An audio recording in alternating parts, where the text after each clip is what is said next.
Il mio viaggio in Marocco comincia da Casablanca. Ho visitato delle vere perle.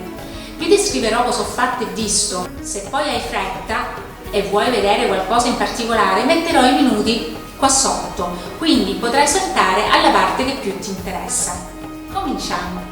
Avevo a disposizione solo una settimana. Dalla mia città a Casablanca c'è un volo diretto, un grande vantaggio che mi ha consentito di arrivare a Casablanca in circa 3 ore. Dicono che a Casablanca non c'è molto da vedere, ma se rimani a guardare il video fino alla fine ti mostrerò quello che non puoi assolutamente perderti. Comunque, chi va in Marocco deve assolutamente visitare Marrakech, una mecca architettonica per i turisti, nonché una delle più famose città imperiali.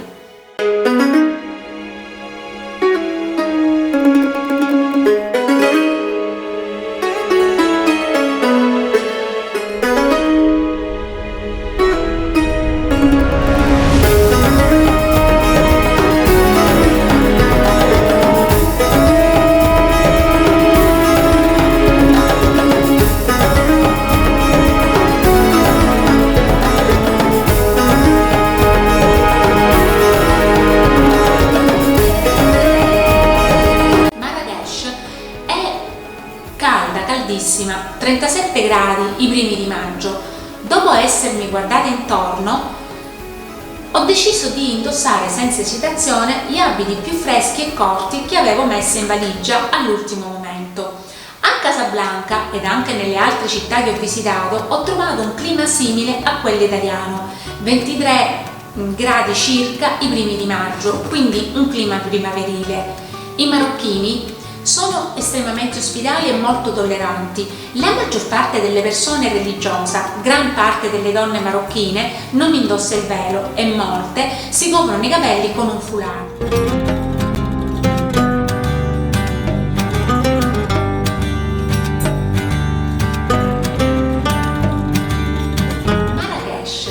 Soggiornare e cosa vedere. Marrakech è una città da vedere, non peraltro viene chiamata la città rossa per via del colore delle sue case che per regolamento cittadino devono essere assolutamente rosso ocra, come il colore della terra che la circonda. Io ho soggiornato in un riad nel cuore della Medina. Per chi non lo sapesse, il riad è quello che una volta era una tradizionale abitazione con stanze e giardini interni, una struttura piccola in cui si viene ricevuti dallo stesso proprietario. Di solito la colazione nei riad di Marrakech viene servita sulle terrazze. Ci sono riad per tutte le tasche, anche categorie di lusso, con piscina e servizio ristorante. Se ti piace quello che stai vedendo nel video, lasciami un commento e ti dirò come si chiama. Cosa fare e cose da vedere? Numero 1, la piazza chiamata Jemaa el Fna è una delle attrazioni. Qui consiglio di prendere un tè o un caffè al Café Glacier. Al tramonto e a mirare la piazza animarsi di luce e colori. Una delle puntate di Masterchef con Bruno Barbieri è stata girata proprio in questo bar. Ci sono vari ristoranti con la terrazza che si affaccia proprio sulla piazza. Passeggiando in piazza la sera c'è tanto odore di cumino e carne alla griglia. I negozianti proveranno in tutti i modi di farti accomodare nel loro chiosco in strada, avvicinandoti parlando in tutte le lingue. Dovuto al caldo, io ho approfittato spesso delle spremute di frutta. Un bicchiere grande costa circa 5 dirham, che per noi sono solo 50 centesimi, e puoi scegliere tra una strabiliante varietà di frutta.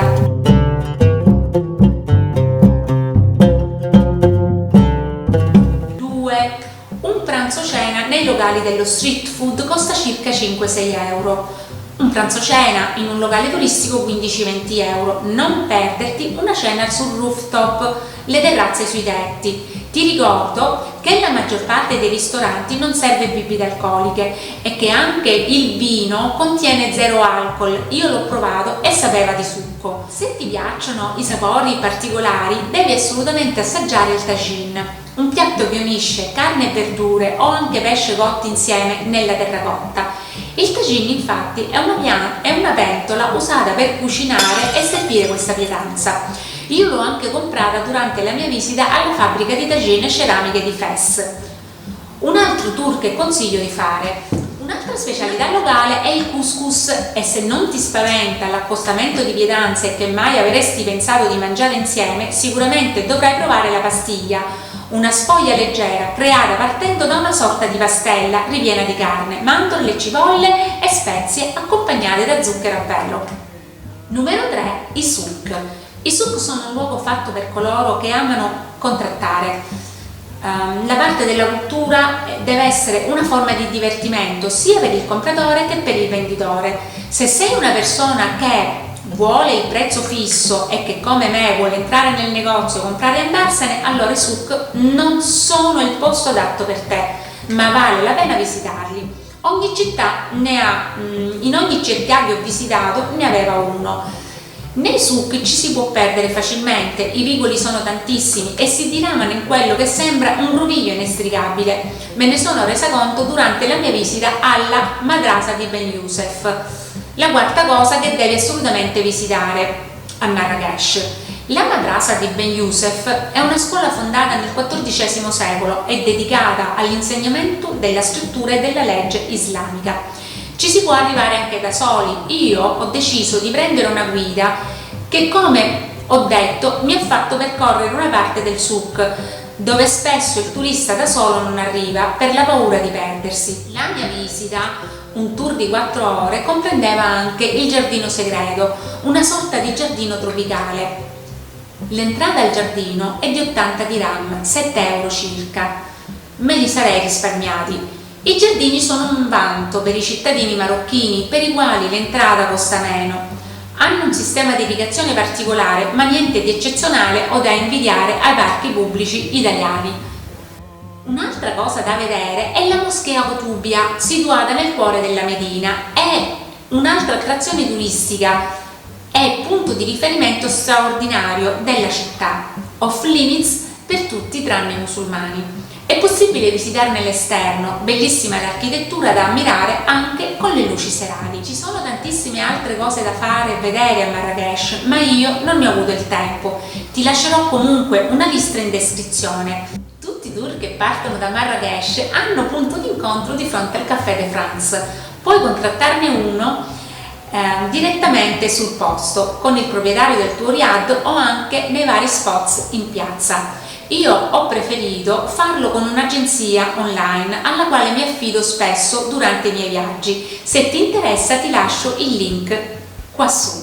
Da Marrakech parto per un tour di 3 giorni delle città imperiali, Fes, Chefchaouen, Rabat e Casablanca.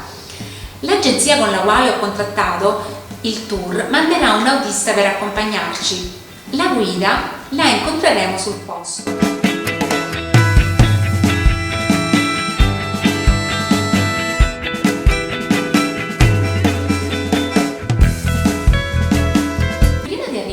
Per il pernottamento a Fes ci siamo fermati a fare delle foto nella foresta dei cedri e siamo anche passati per i frane conosciute in Marocco come la piccola Svizzera. Qui non sono state poche le opportunità di fotografare le cigogne nei loro nidi, sui camini delle case, ma ne ho viste fotografate tantissime anche a Fes. La nostra visita di Fes comincia con Bab Aoud, la porta cittadina di accesso alla Medina, dove abbiamo incontrato la nostra guida. Ci siamo poi legati al Palazzo Reale. Si tratta di uno dei palazzi più antichi e grandi in Marocco. È stato costruito nel XIV secolo. Purtroppo non è aperto al pubblico, ma merita una visita dall'esterno, almeno per vedere le porte risplendenti d'oro. Di fronte al Palazzo Reale si trova l'antico quartiere ebraico della città. Ci siamo passati velocemente per riprendere il nostro trasporto. La nostra visita è continuata alle concerie di Chouara, è la più grande conceria della città, risale all'XI secolo. Qui vedrai gli uomini lavorare proprio come avrebbero fatto le persone secoli fa. Per osservare le pozze siamo stati accompagnati sulla terrazza di un negozio, dalla quale è possibile osservare più in basso le numerose vasche rotonde per la stagionatura e la tintura. All'entrata siamo stati omaggiati di una piantina di menta da usare per coprire il forte odore che arriva dalle pozze. Il trucco è tenerla sotto il naso per cercare di attenuare gli odori nauseabondi che salgono densi dalle pozze sottostanti. Ci hanno anche detto che la cacca di piccione viene utilizzata come parte del processo. Il primo passo infatti è quello di introdurre le pelli in enormi tini pieni di calce ed escrementi di piccione, lasciandola a riposo per diversi giorni. Successivamente vengono rimossi i resti di peli dalle pelli ancora attaccati alla pelle, per poi colorare i pezzi selezionati introducendoli in grandi vasche colme di coloranti naturali di vari colori. Quando le pelli sono ormai colorate e asciutte, gli artigiani si occuperanno di trasformarle in borse, scarpe e giacche per poi essere venduti al pubblico. La conceria Chowara è uno spettacolo di colori e di odori e offre una delle immagini più rappresentative della città ed è una visita imprescindibile a Fes. Ovviamente la guida ci ha anche portato nei souk e forzatamente introdotto in un negozio di tappeti. Bellissima la visita, ma troppo lunga la presentazione di tanti tappeti che nessuno aveva intenzione di comprare. Io avrei preferito girovagare nei souk ed approfittare dello street food.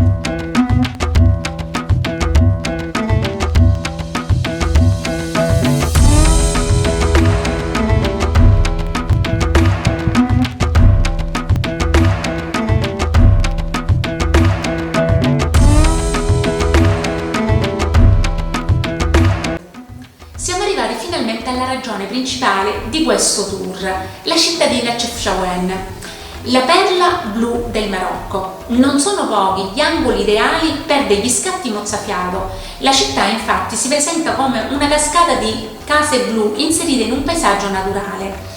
La mia visita è stata molto veloce, un giro selare all'arrivo, cena e pernottamento nel Riad e partenza al mattino. Un consiglio: fermati almeno 2 notti. Per viverla pienamente, questa città ha bisogno di 2 notti. Grazie alla sua posizione geografica unica, a 600 metri sul livello del mare, Chefchaouen è un paradiso per gli escursionisti. I sentieri delle montagne circostanti offrono piacevoli attività. Chefchaouen è uno dei posti più incredibili che ho visitato in Marocco, quindi 2 giorni lì non mi sono sembrati abbastanza. È così bello e unico e il lungo viaggio per vedere la magica città blu del Marocco ne vale veramente la pena. Se stai cercando una vista fantastica su Chefchaouen, ti consiglio di fare l'escursione alla moschea, da dove si ammira un paesaggio unico, nonché un'alba mozzafiato. Non è necessario salire fino in cima, puoi sederti ad ammirare il tramonto o l'alba lungo il cammino. Puoi anche bere un succo d'arancia vicino al fiume, puoi sederti a un tavolo con i piedi nel fiume. È un posto molto rilassante per bere un succo e ascoltare il suono dell'acqua che scorre. A ridosso delle mura vicino alla Medina, infatti, si trova un angolo verde con le piccole cascatelle d'acqua formate dal Ras El Ma. L'acqua di questa cascata scorre dalla cima della montagna. Qui ci sono diversi lavatoi che gli abitanti usano per tenere la frutta in fresco e offrirla ai turisti. Si raccontano molte storie sul perché Chefchaouen è dipinta di blu, ma nessuno sembra conoscere la verità sulla perla blu del Marocco. I rapporti storici dicono che la città è blu fin dal XV secolo, ma alcuni dicono che gli ebrei la dipinsero di blu quando si rifugiarono da Hitler negli anni 30. Altri dicono che il blu è un buon repellente per le zanzare. Un'altra teoria è che la vernice blu mantenga gli edifici più freschi.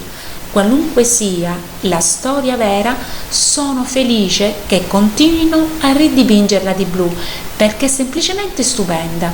Ricordati, Chefchaouen è costruita in montagna e che ci sono molti gradini, quindi sono necessarie scarpe comode e i tacchi alti sono decisamente sconsigliati. In questa città non è possibile arrivare in treno. Chefchaouen si può raggiungere facilmente in autobus da Tangeri, durata viaggio circa 3 ore, da Casablanca 6 ore di viaggio circa, Fes 4 ore, Rabat 4 ore e mezza. Come promesso all'inizio del video, vi dirò adesso cosa fare e vedere a Casablanca, ma prima dei saluti, se sei arrivato fin qui, vorrei ricordarti di lasciarmi un like ed un commento. Questo mi aiuta a restare motivata ed a creare altri contenuti simili. Come ho già detto, a Casablanca il clima è molto simile a quello italiano nel periodo di maggio. Io ci sono arrivata con volo Air Arabia e la città si trova a 45 minuti dall'aeroporto. Cosa vedere a Casablanca? La grande moschea di Hassan, naturalmente, aperta anche ai visitatori non musulmani. L'entrata è a pagamento. All'interno troverai le guide in italiano, spagnolo e inglese che te ne vanteranno i dettagli architettonici. Piazza Mohammed V, su cui si affacciano bei palazzi in stile francese risalenti al 1930. La piazza dei Piccioni, ce ne sono tantissimi. Su piazza Mohammed V inoltre si affacciano Palazzo del Municipio, la Banca al Maghrib, il Tribunale, il Consolato francese e l'Ufficio Postale, anche questi in stile francese. La Cattedrale del Sacro Cuore, che è aperta solo per eventi speciali ed è in grado di accogliere 40.000 persone. Presenta caratteristiche neogotiche. La nostra guida ci ha raccontato che la chiesa è stata sconsacrata dopo l'indipendenza del Marocco. La Medina di Casablanca, con la sua imponente torre dell'orologio, è lì vicino dove ho soggiornato. La Medina di Casablanca è relativamente piccola e non è impressionante come quella di Fes o di Marrakech, ma è comunque un quartiere vivace, ricco di souk, dove trovare di tutto, dalla pelletteria agli oggetti lavorati d'ottone, dai gioielli al cibo e alle spezie. La prima sera ho cenato in un famoso ed antico ristorante all'interno della Medina che offriva cibo marocchino cucinato nelle tagine, accompagnato dallo spettacolo della danza del ventre.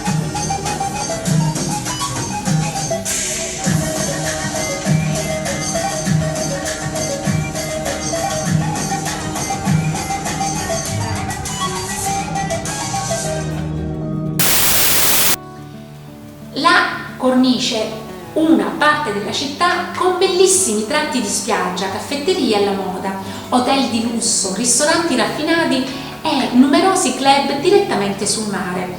È un'altra delle attrazioni di Casablanca. Il quartiere Obus, noto anche come Nuova Medina, qui è possibile acquistare vestiti, tessuti e prodotti marocchini come olive, frutta secca ed anche dolci a base di mandorle e datteri ripieni. Vale la pena fermarsi al Caffè Rick, famoso per il film Casablanca, un bar dove si troveranno dopo alcuni anni un uomo e una donna che in passato erano stati amanti. Humphrey Bogart, indimenticabile, è il proprietario del locale, lei Ingrid Bergman. Il bar è stato trasformato in un elegante ristorante con musica dal vivo, il quale riesce a trasportare i visitatori indietro nel tempo e farli sentire come parte dell'iconico film. In descrizione ti lascerò il link se sei interessato a leggere il menù ed avere un'idea di quanto andresti a spendere per una cena. Da non perdere assolutamente, il mercato del pesce di Casablanca è una tappa imperdibile per gli amanti del cibo e coloro che desiderano esplorare l'autentica cultura culinaria marocchina. Posizionato nelle vicinanze del porto, questo mercato offre un'esperienza vivace e multisensoriale. Le bancarelle sono abbondanti di pesce fresco, frutti di mare e molluschi. L'atmosfera è vivace e dinamica, con pescatori che urlano. Una caratteristica distintiva del mercato è la possibilità di acquistare il pesce desiderato e portarlo ai ristoranti circostanti dove sarà cucinato fresco secondo le preferenze del cliente. L'ambiente è molto spartano, pulito, da non perdere.